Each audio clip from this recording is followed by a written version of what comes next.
there's a lot of chit chat going on Twitter. Let's start with Justin, man, because I think Justin had maybe a bad practice or two, maybe just one. I'm not sure. But it was a bunch going on, man. Everybody ran to Twitter and ran to social media, and it was like, hey, Justin threw an interception, this or that. You know what I mean? And it gets out of hand to me because one person said something, everybody else takes off and takes him for work verbatim. Like somebody went out and said that Justin had a bad practice, and in context of what I heard overall, it was not bad at all. He went like 3 for 15 in a certain session. I don't know if it was a 7-on-7 or 11-on-11, whichever it was. 3 for 15 doesn't sound bad. That's like 80-some%. So, I mean, when you hear stuff like this, there is a cold war to me that's going on between the fan base and certain people in the media. I don't adhere to it because it's neither here nor there with me, but I do pay attention. And so that's why the first part of this show, let's start off with a quote, Nick. There's this quote from, Jeremy Fowler. And I'll read the quote. The people I've spoken to out of Chicago say that Justin Fields is slinging it in this offseason and that he has a nice command of the Bears offense. He's changing the plays at the line of scrimmage and feels good about taking ownership of things. That last part right there, he's changing plays at the line of scrimmage and feels good about taking ownership of things. It's pretty uniform from what I've heard about what Justin's looked like in practice. Rarely have I heard that. Go ahead, Trip. You got anything on that? Well, I mean, it's so much of a quote unquote, as they say, nothing burger that, I mean, it's clickbait. You need off-season content. I mean, what are you supposed to look like in 7-on-7, with no pads and OTAs? Are you supposed to be perfect? And then if that were the case, it wouldn't be about how Justin Fields' the offense was perfect. It would be about how the defense is lacking and allow, the offense to just run up and down on it. So the negativity is what sells. If they were just, holding the huevos and be like, yeah, everything's everything, nobody's going to click on that article. It's like, everything is happy, all right, cool. Everybody's happy. I'll go on about my day.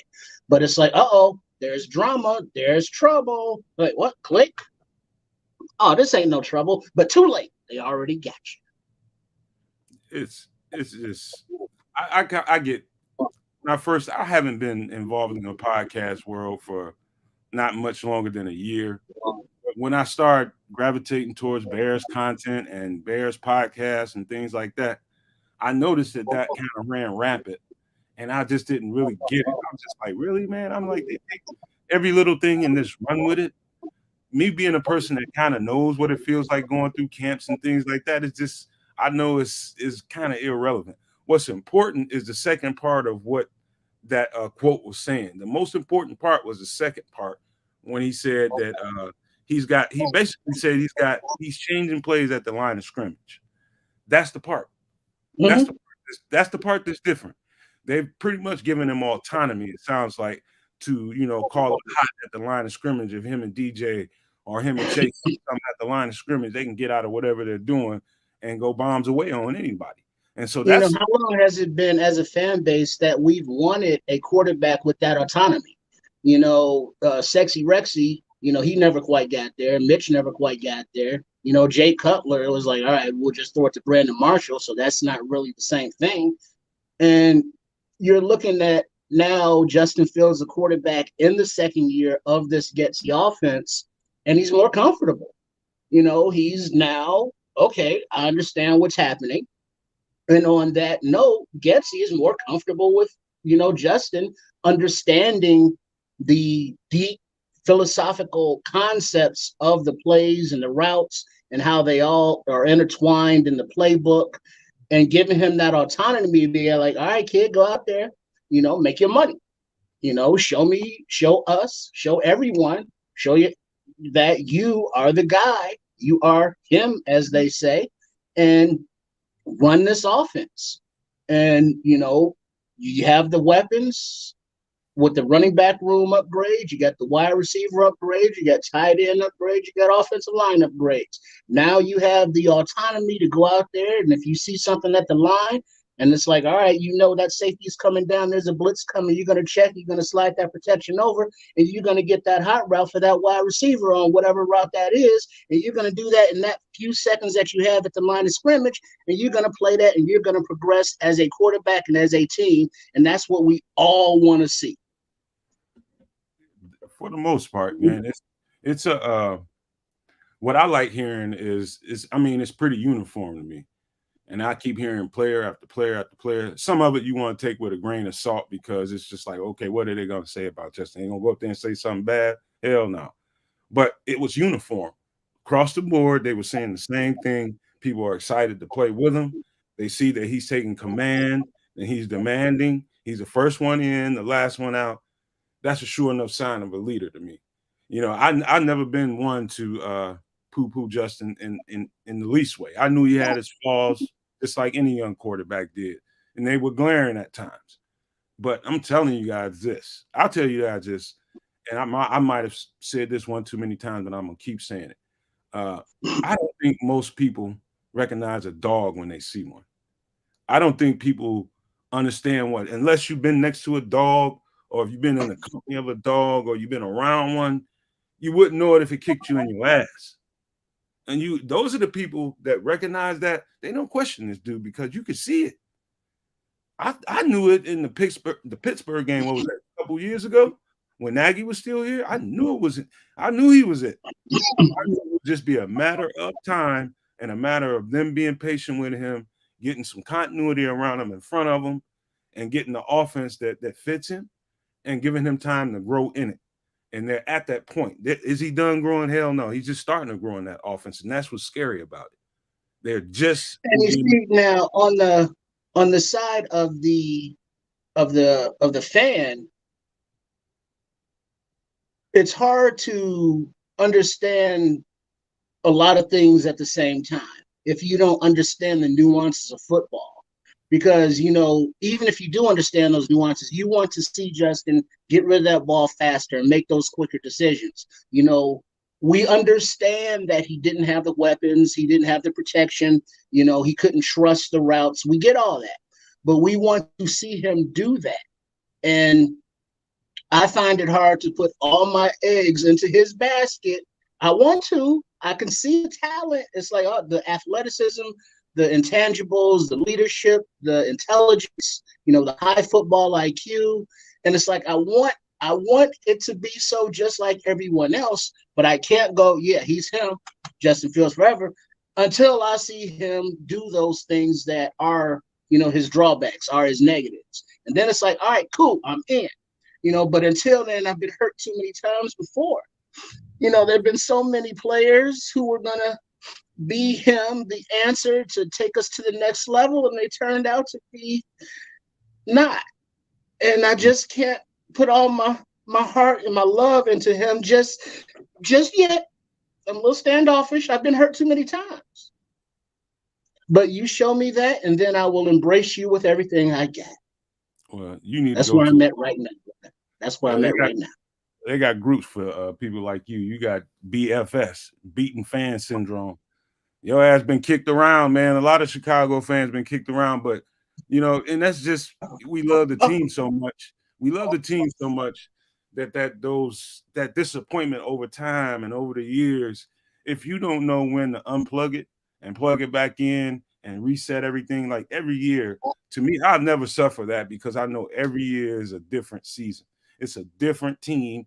It's not going to be the same exact players that were here last year. Every year is going to be different. And with one regime to the next, you know things are going to change. I do love everything I'm seeing and hearing out of Chicago. I'm not saying that as a fan. I'm talking about there's earmarks that I see that make great organizations, great teams, things that make coaches great. Like I could tell right now that Eberflus has studied hard. I mean, he's read books on leadership and team building. You can tell by the things that they're doing in the offseason that he's mastered that. He knows that. I know that for a fact because I've done that over and over and over again in jobs that I've had. I understand the importance of team building and leadership. And I think they've got that in spades on this team. And the ringleader is somebody that can bring everybody else along with them. And that would be Justin. You just see it on the field. Like that, there's a game against Detroit. I think is when he ran over Deshaun Elliott in the end zone, right? He just, man, he sent him he gave him his wings that day. And you should have seen the reaction. That was more important than him running him over, was the reaction the sidelines gave him. If you had any questions about will they rally around this cat, when you do some shit like that, when you just give it to the defender in the end zone as the quarterback, you're the quarterback. You're not the running back. You're not the tight end. You're the quarterback. Nobody was expecting anybody to. Hey, hold on. They Nomad? Yo. Hold on, Nomad? Yo. No, Nomad. Hello. Is it me? Can you guys hear me? Are you back? I hear both of you guys. Is that me? Yeah. I think can't hear you, Chris. Yeah, you can't hear me. Can you hear me, Nomad? Yeah, maybe that's me. Technical difficulties. Okay. Pop out and pop back in, man. Trips, are you plugged in? Or are you Wi-Fi? Here he goes. Didn't pay his Comcast bill. Yeah, Dobbsy. Yeah, it's every year, man. But listen, Dobbsy, if you take that mindset into the season and just if you got that doubt in the back of your head, man, you're just gonna be negative about your own team. And in reality, man, you can't compare one year to the next. You just can't. You might want to because everybody wants to say Bears are this historically dysfunctional organization and all that type of shit. But I believe now they have the right football people in place to really get this thing moving forward. And I believe 100% what's going to happen this year is going to change a whole bunch of people's hearts and minds about what they feel about the Chicago Bears. I know they have the right leadership in place in the front office all the way down to the locker room. From the coach, the GM, all the way down to Justin and the rest of those dudes on that team. They finally got to where they needed to be. And so that's gonna manifest itself as the offseason starts getting put together and training camp starts coming along and we start playing preseason games. You'll see. I'm not just up here talking. I just know certain things. I just can feel certain things.